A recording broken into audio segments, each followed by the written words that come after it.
Shalom. Before I start, going to give all praises to Yahweh, Bahashem, Yahushai, Bahashem, Rachakorash, the honors to the elders and apostles of Great Millstone. Peace, blessings, and salutations to all Delectable Akim, Wa'akwath, learning, teaching, and truth and sincerity. Under the video to the spirit, your brother Malat from GMS Detroit. Got this video, y'all. Hey, once again, you know, the man of sin doing what he does best, always loving to take and twist things to his benefit. All right, now I'm gonna use this video with the girl in the red hoodie.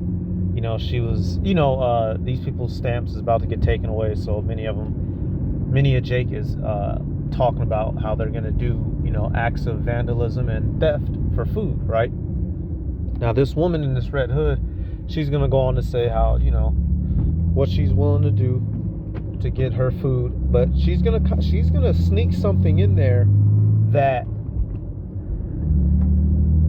only those who know a little bit of history would know, y'all. When you know some of the history of our people in this country, so-called Negroes, Latinos, and Native Americans, the obscene, demonic amounts of torture that we endured under the so-called white man, right? The colonizers, conquistadors, pilgrims, settlers, all that BS. They did things to us that were outright inhumane and unholy. Cannibalism, sexual mutilation, right? Castration, literally chopping us up, our bodies, and sending the pieces of our bodies to different parts of the planet for observation and preservation. And that's not a myth. So I'm gonna let this video play. I got some other clips. I actually got an article. Hey y'all, when even Esau, once again, he's trying to point the finger, but he got all them other fingers pointing right back at him. So that demon Matt Walsh is highlighting this video, and he's gonna go on to try to make her look bad. But we're actually gonna make Edom look bad, which ain't hard to do. That's just to make this video, just to make something very, very clear to the white man. Black Americans do not care about your government shutdown, and Black Americans do not care about you taking away our EBT and our government assistance, because Black Americans never depended on the American government to take care of us and feed us, because we never could. So you can... Well, and this devil, they did nourish us for a time, like it says in Revelation, but they've never given us a fair shake, right? They've never allowed us to be truly independent without intervening and coming and fucking us up, right? Truth be told. And now they're stripping away that nourishment to really put the hell on our people. Back and you can mock, you can laugh, and you can think that you're about to starve us to death, but I'm here to let you know that we are going to eat regardless, even if we have to hunt you animals down and roast and eat you, the delectable crackers and cheese. We will make it happen if we have to. Trust and believe. Now, among other things, if you're going to shop for groceries during this government shutdown, you have to keep these videos in mind. There are many, many threats like it. Many people receiving food stamps who would rather rob you and even kill you and eat you, apparently, than have to pay for their own groceries for once in their lives. I just wanted to come real fast. Now, of course, he wants to play it up. But me personally, y'all, I think obviously the bitch is crazy, right? But I detect some satire in there. She chose to say the phrase, the delectable cracker, which for brothers that, if you're gonna know, that should immediately remind you of what? The book, The Delectable Negro. A book that details the many instances of cannibalism that our people suffered from the white slave masters and mutilation and defilement of our corpses. So I think she chose those words on purpose. And here it is, this guy, he's demonizing her. But the fact that phrase even exists goes to show you who the real demon is on the earth. He's not hard to find. The devil, Matter of fact, let me do this real quick. Let's even see what that word means. Delectable. Delightful to one of the senses. Highly pleasing. Delightful, let's see, to allure, to delight, to charm, please. frequentative of Delectable entice. Right, so the delightful Negro. Right now we're gonna jump to this right quick. What is the Delectable Negro? For you brothers and sisters that might not know, let's take a look. Now this was a book put together. Get this bullshit out my face. I ain't finna give you niggas a token. You niggas nothing. The Delectable Negro. The author is Vincent Woodard. It says is a 2014 book by Vincent Woodard. The book explores the eroticism of both literal and figurative acts of human cannibalism that occurred during slavery in the United States.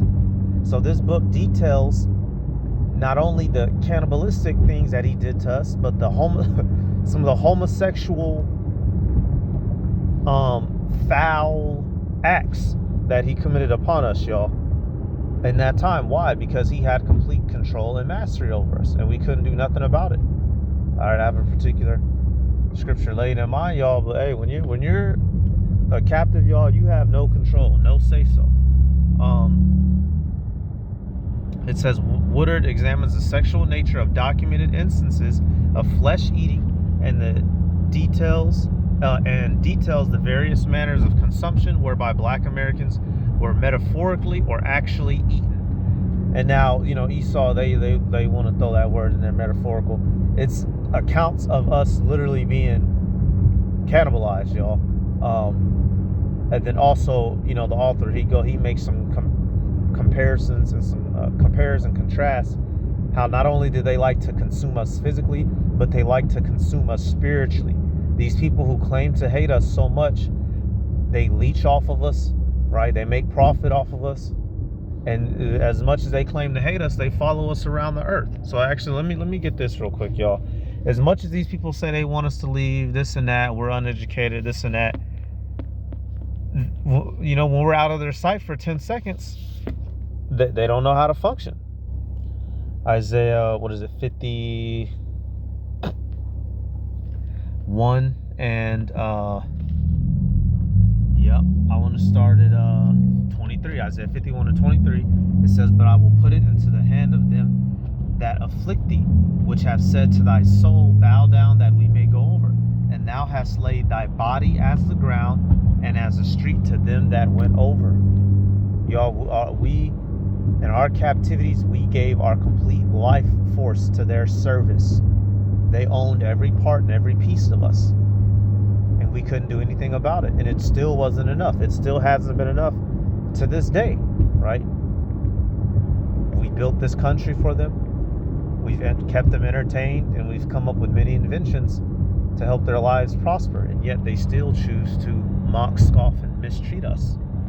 It says in the book, so it's halfway in the first paragraph, it says, in the book, Woodard defines consumption as a range of parasitic practices, including institutionalized hunger, so literally not feeding us properly on the plantations, seasoning rituals, and sexual modes of consumption. Says the Delectable Negro draws on works progress administration interviews, advertisements for runaway slaves, and slave narratives. Right, so he's getting collections from biographies of former slaves, news clippings. Right, well, what would they do? They would hang Negroes, take postcards. Right, the whole family's standing out there while your cousin is hanging. Right, this isn't made up fiction, y'all. He was gathering information and just put it all together in a book. He didn't make up these stories on his own. I don't. If I had the book, I'd go into some of the accounts my damn self, but I just don't. It says the book includes textual analysis of the works of Harriet Jacobs and Frederick Douglass, as well as an examination of the treatment of Nat Turner, whose flesh was turned into medicinal grease. And and if you didn't know, after Nat Turner was killed, all right, martyred, they did things with his body, y'all. They did things with his body. If you didn't know, now you know.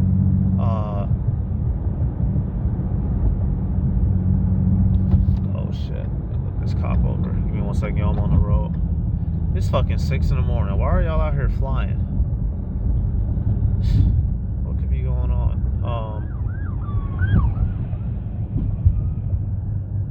I'm sorry, y'all. These cops had to pass. Fucking flying, boy. It says this is overview. It says you know what? Yeah. The Delectable Negro explores the homoeroticism of literal and metaphorical acts of human cannibalism coincident with slavery in the United States. Woodward writes that the consumption of black men by white male enslavers was a natural byproduct of their physical, emotional, and spiritual hunger for the black man. Right, so out of jealousy and envy, y'all, these people broke us down on every level and did things to us that ought not be done to a man. Straight up. Here, let me get you an example. Now, if you sit here and try to say, oh yeah, y'all just made it up. Well, do you remember this, y'all, from a couple years ago? 200-year-old chair filled with slave hair. Do you remember that? I'm gonna pause it after this. I'm gonna see if I can find the article real quick. You had certain shoes back then made out of Negro slave skin, right? Real, Negro leather. Fuck the crocodile. Fuck the gator bait. They just make the slaves make shoes out of your hardened skin. We're not, y'all, these people, they were able to convince the world that they were a good, righteous, just people, and they're not. That's why, I'm sorry, y'all. Let me get this real quick. It says that it's drunken with the blood of who?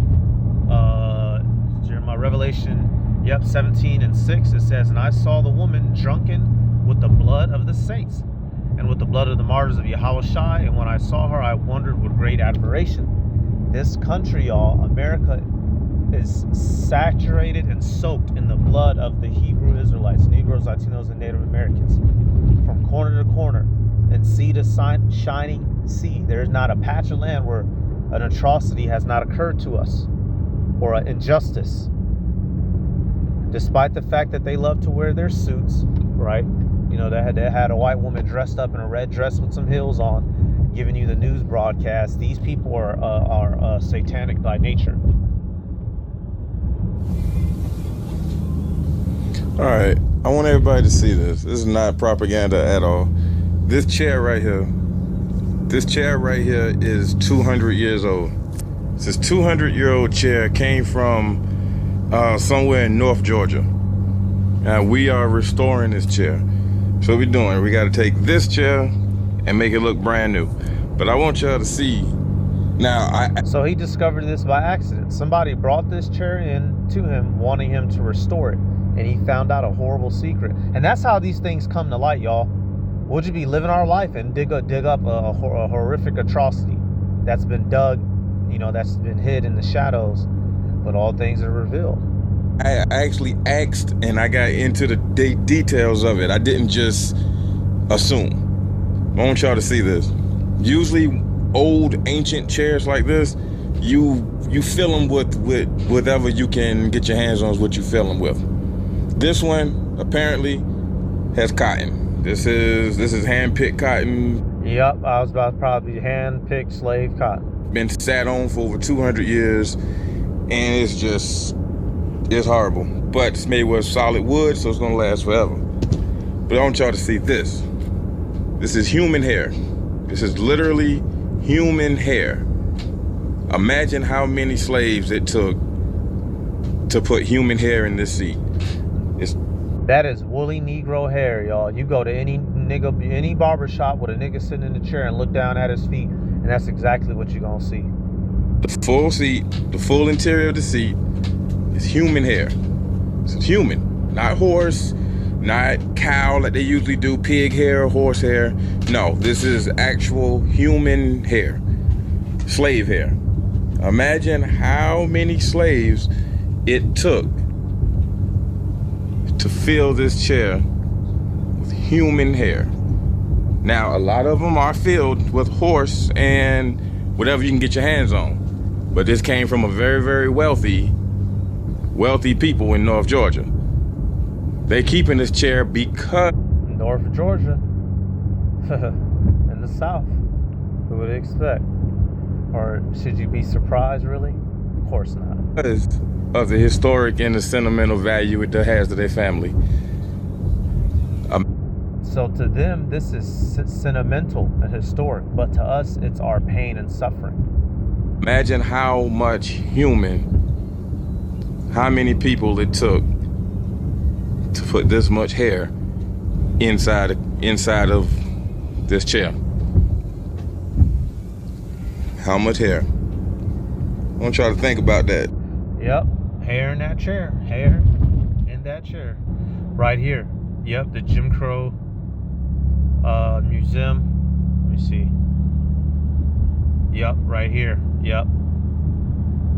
A pair of yeah. This is the famous picture. Yep. Boy, these motherfuckers got a lot to pay for.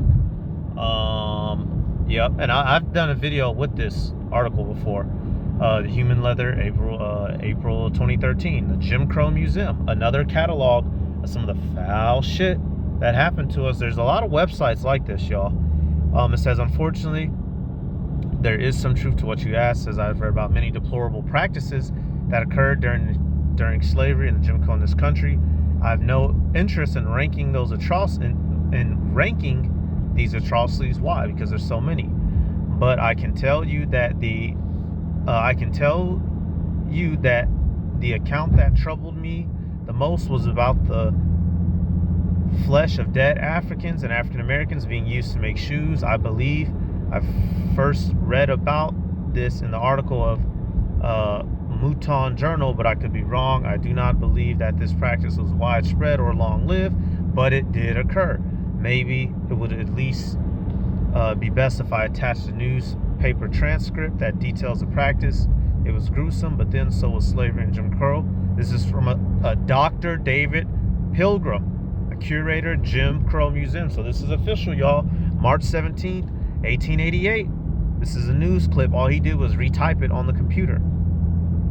I'm not gonna read this whole thing, but this is it right here. This is real and literal. The Jim Crow Museum. Type in the website, get some video ideas off of it. I'll start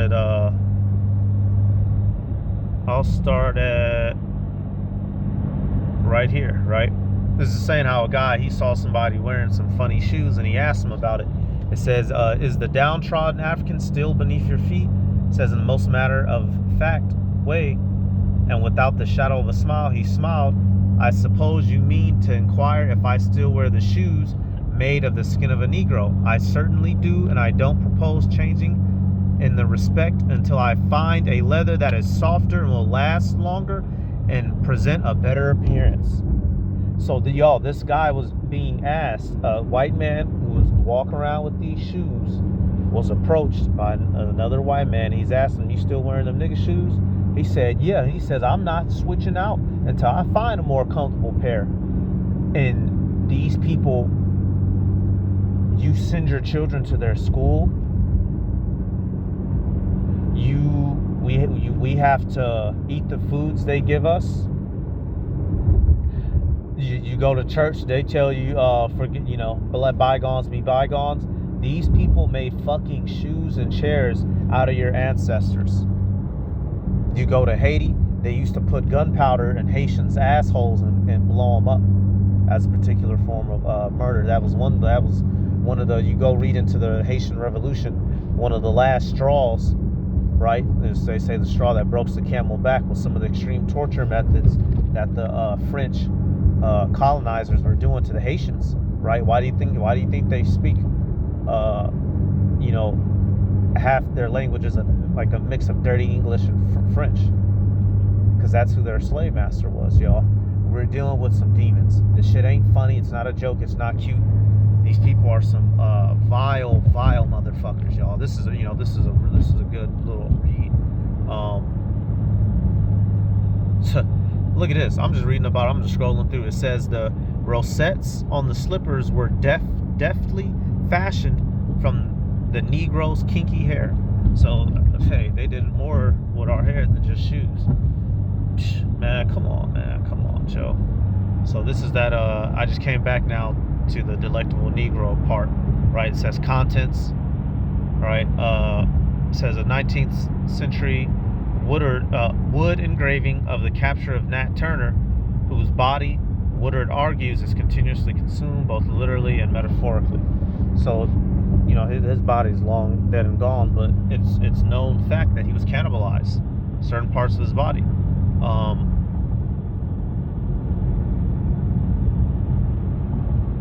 And of course, this is that type of stuff that the so-called white man, you're not going to learn this in school. This is their dirty laundry, their dirty history that they try their damnedest to keep hidden. It says, wait 1 second, y'all. Yeah, these are some foul, these are some dirty birdies. These are some dirty birdies, y'all. These are some dirty birdies. I'm just looking through. It says, I'm starting from right here. Right, actually, let me grab something right quick. All right, this next verse right here, even though it mentions the word devour and consume, it's speaking in a spiritual sense. The same way, you know, I'm pretty sure that guy Woodard made some metaphorical connections. You can see that happen here in the scriptures. So this is Jeremiah 10:25. It says, pour out thy fury on the heathen that know thee not, and upon the families that call not on thy name. This is referring to the heathen that had us as captives. It says, for they have eaten up Jacob and devoured him and consumed him and have made his habitation desolate. Now this verse is dealing from the sense of them having us in captivity, not literal cannibalism, although they did commit some of those actions against us. When you're using these terms metaphorically, it's showing how we were completely taken and we had absolutely no defense or no answer.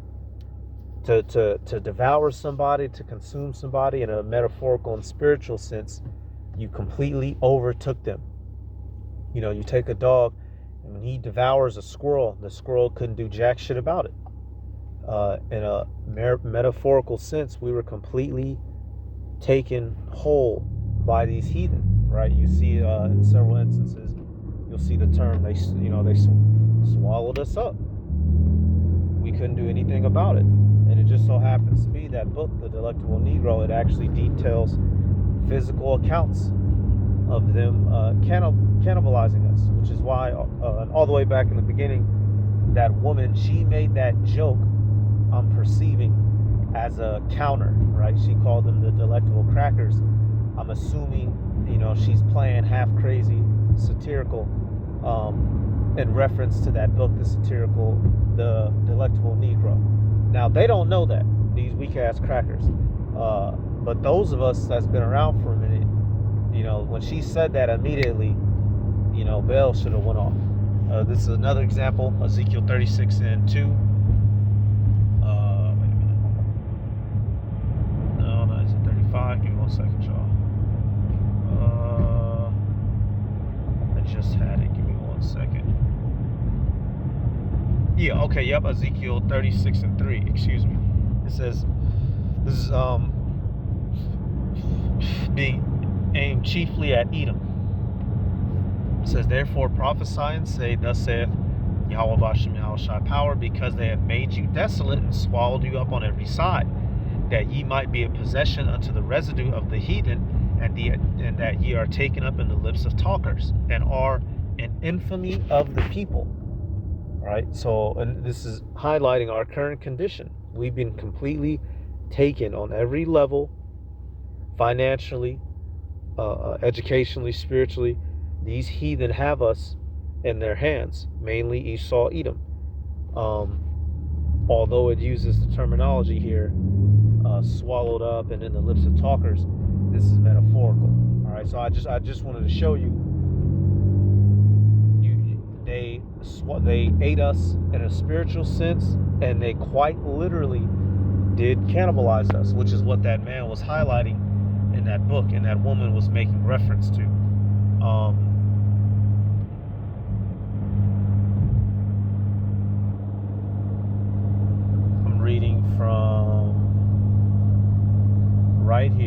this last part. Why won't it fucking highlight? Right here where it says the finals, y'all. If you can see in the middle of the, there we go, right here where it says the final.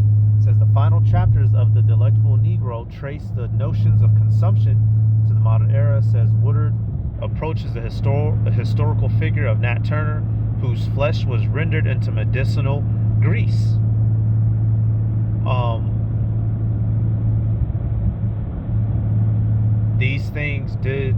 These people did things to us that you ain't supposed to do, y'all. Quite simply. Chopped off genitals.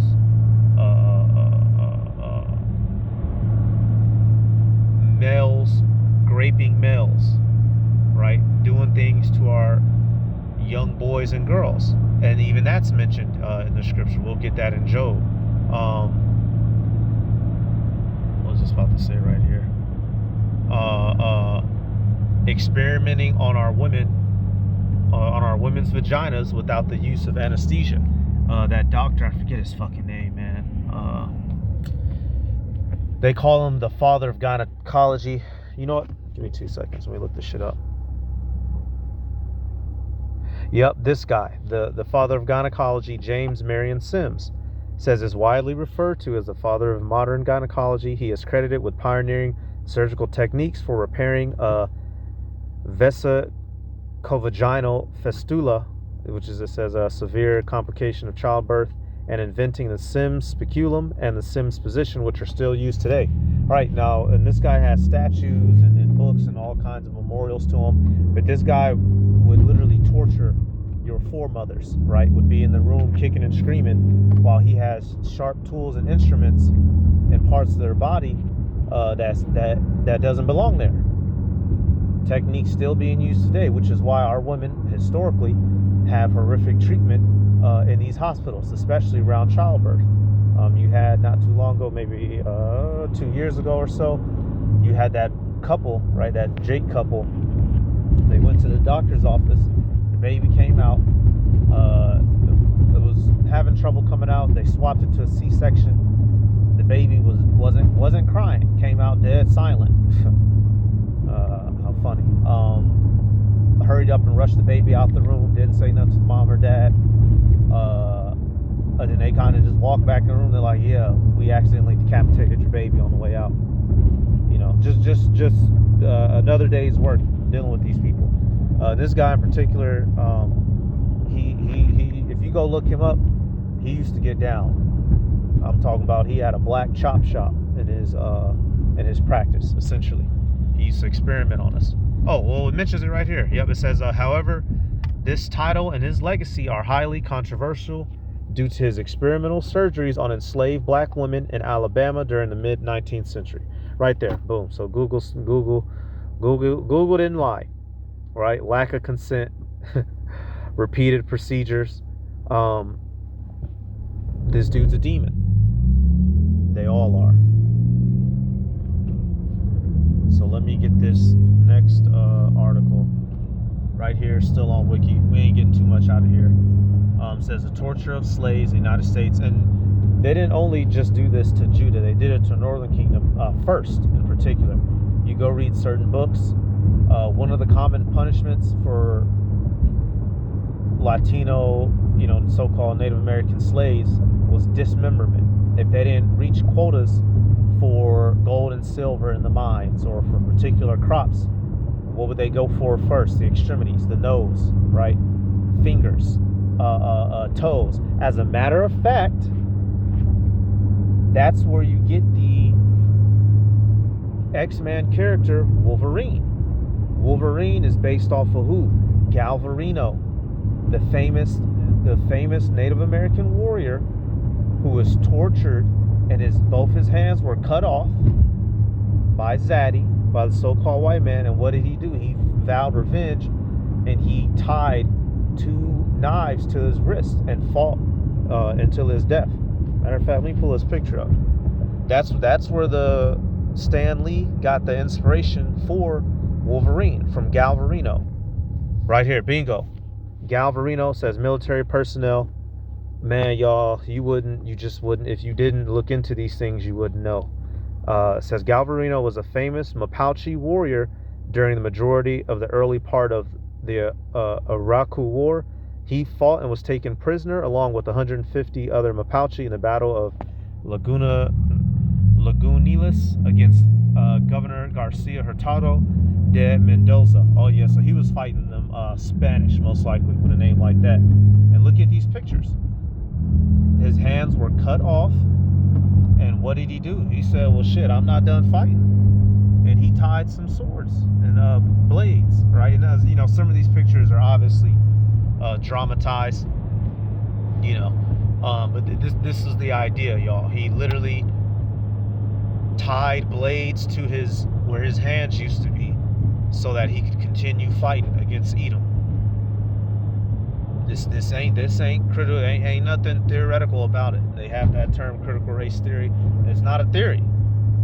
This is what y'all did. This is your history. Y'all some sick bastards, and you point the finger, but the Heavenly Father is pointing the finger back at you, and the angels is testifying against Babylon.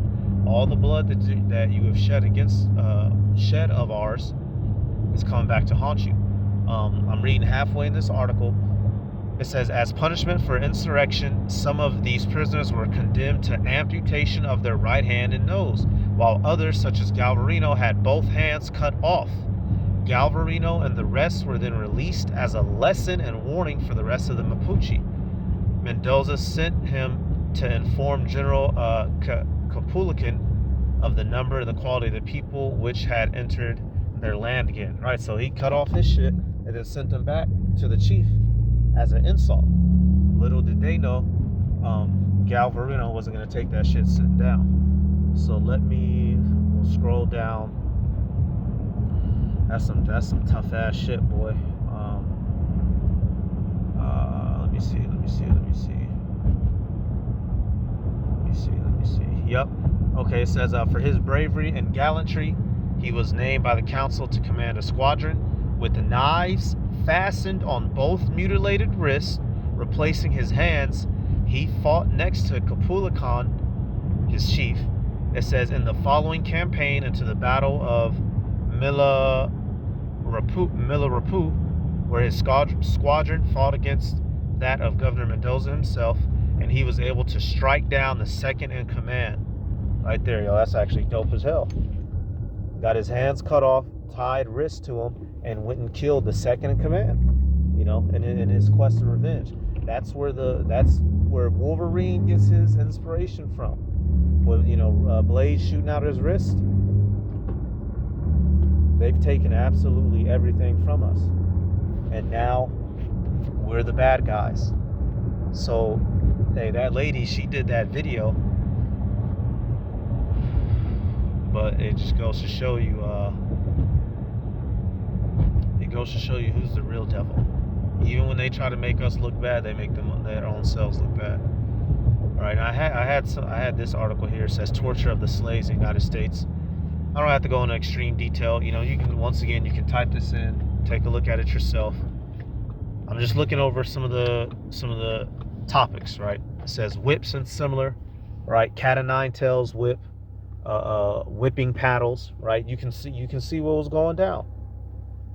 You can see what our ancestors was going through. Restraints, the famous neck collar, right? Elder Apostle Tahar has done plenty of videos on that. It was put around your neck, a 4-way bar. If you slipped and fell, it'll break your fucking neck, right? If you're caught trying to run or some shit. Manacles and yoke. Hey, what did it say? Matter of fact, let me get that real quick out of Deuteronomy. I know you scoffers and you Christians hate it. Deuteronomy 28 and 48. What does it say famously? It says, therefore shalt thou serve thine enemies which the Lord shall send against thee, in hunger and in thirst and in nakedness, and he shall put a yoke of iron upon thy neck until he have destroyed thee. Quite literally, the yoke of iron, right?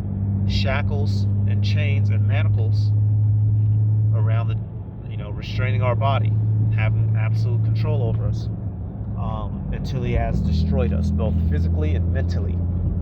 All right. They literally made war against us, brought us across the world, but they also destroyed our minds to where now we're in this current era completely bugged the fuck out.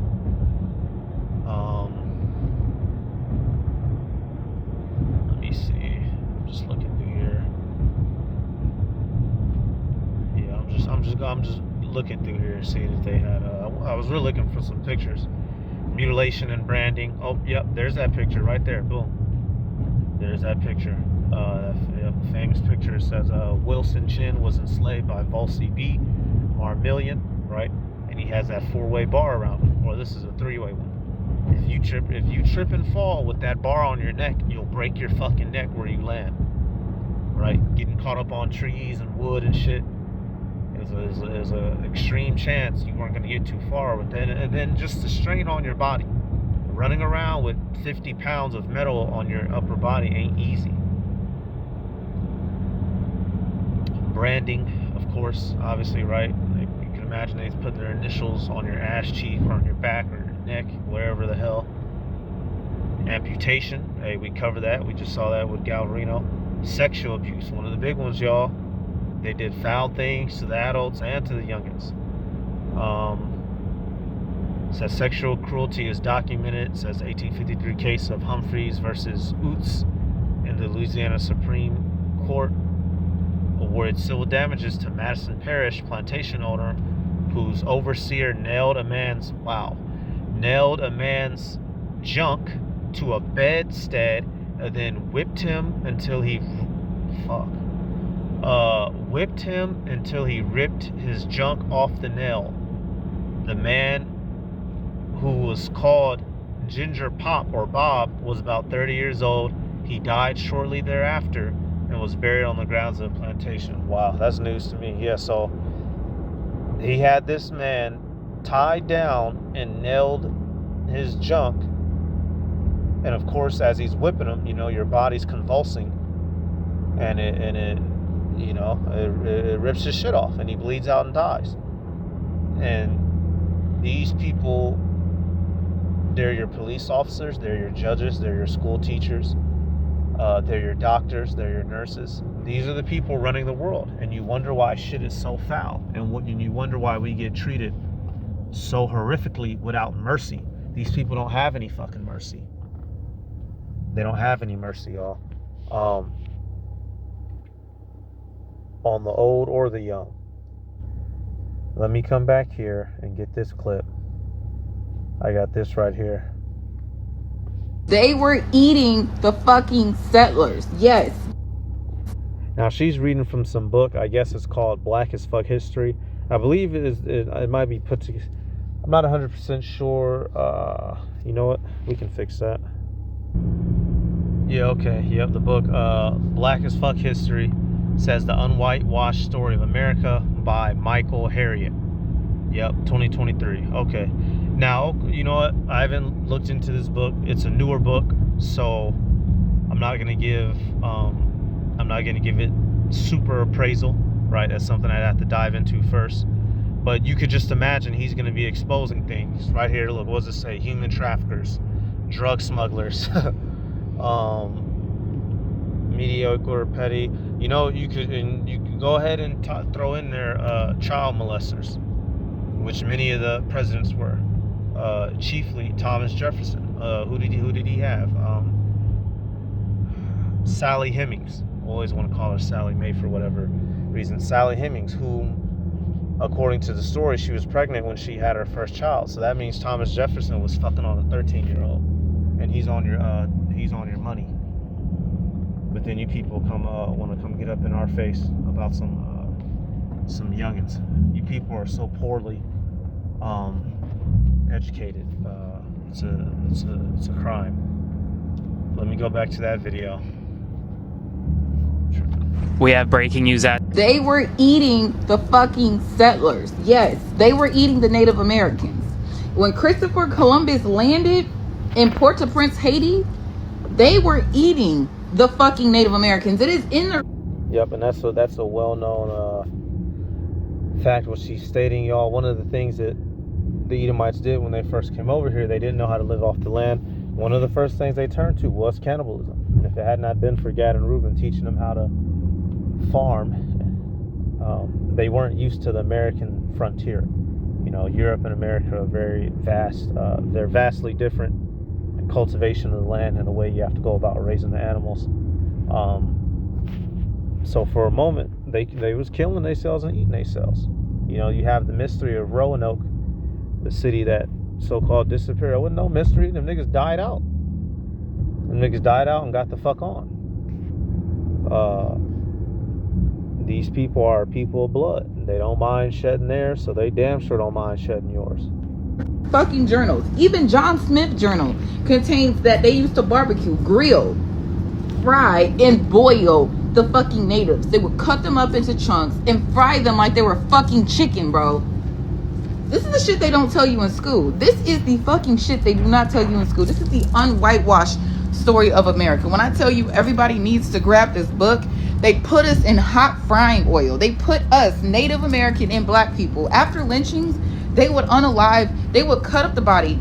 They would unalive us, do the lynching, and then cut up the body, keep it as souvenirs, and even consume it. And what?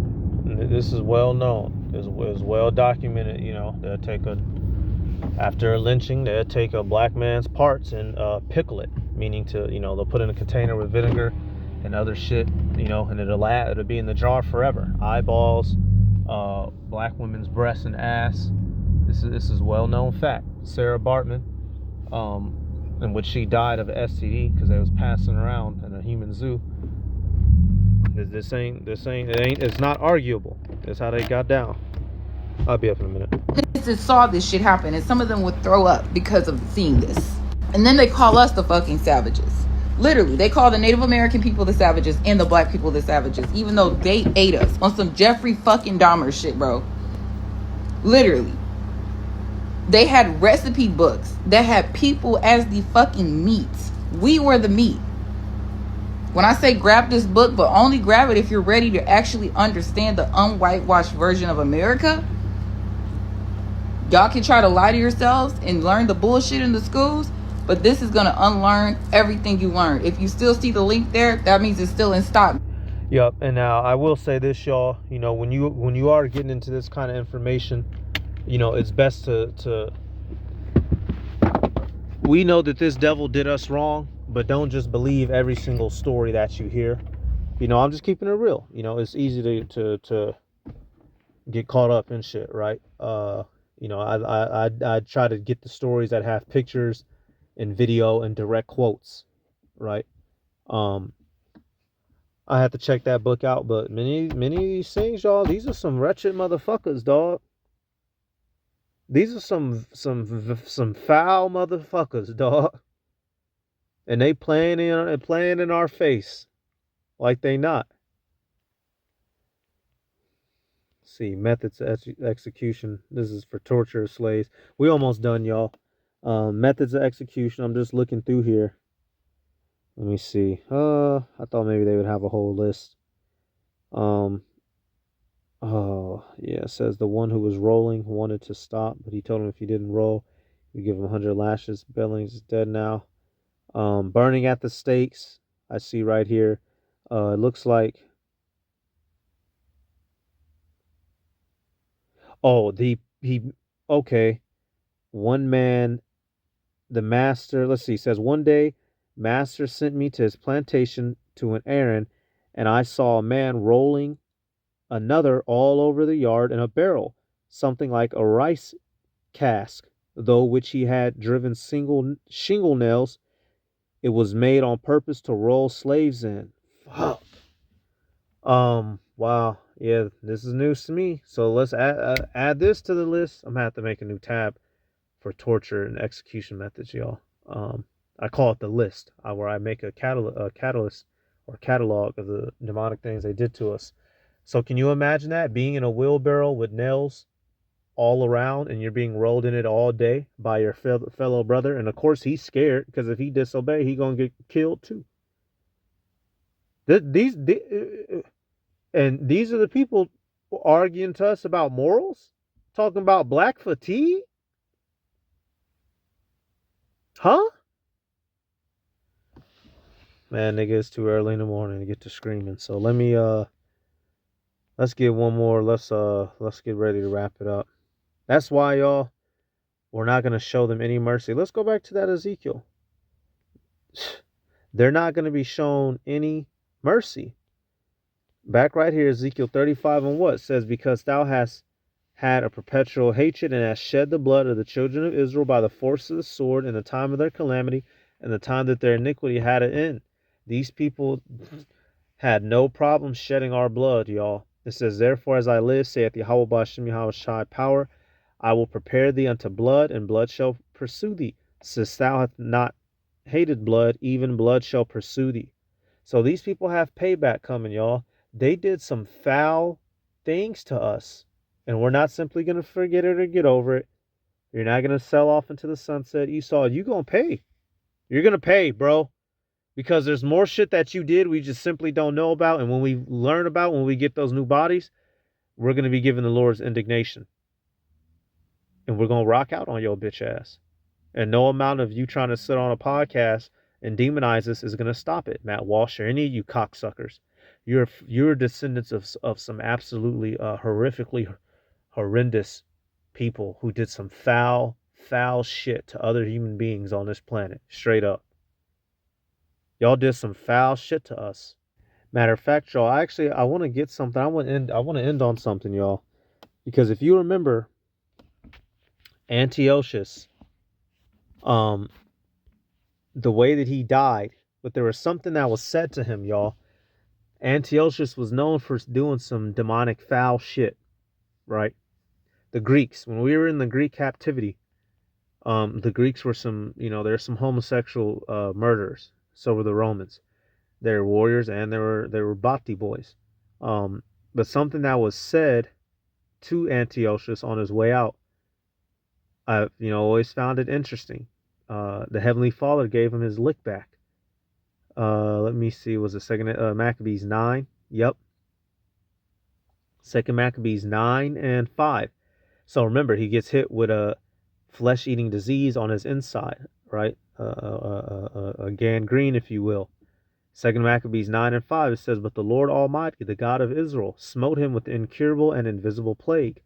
Or as soon as he had spoken these words, a pain of the bowels that was remediless came upon him, and sore torments of the inner parts, and that most justly, for he had tormented other men's bowels with many and strange torments.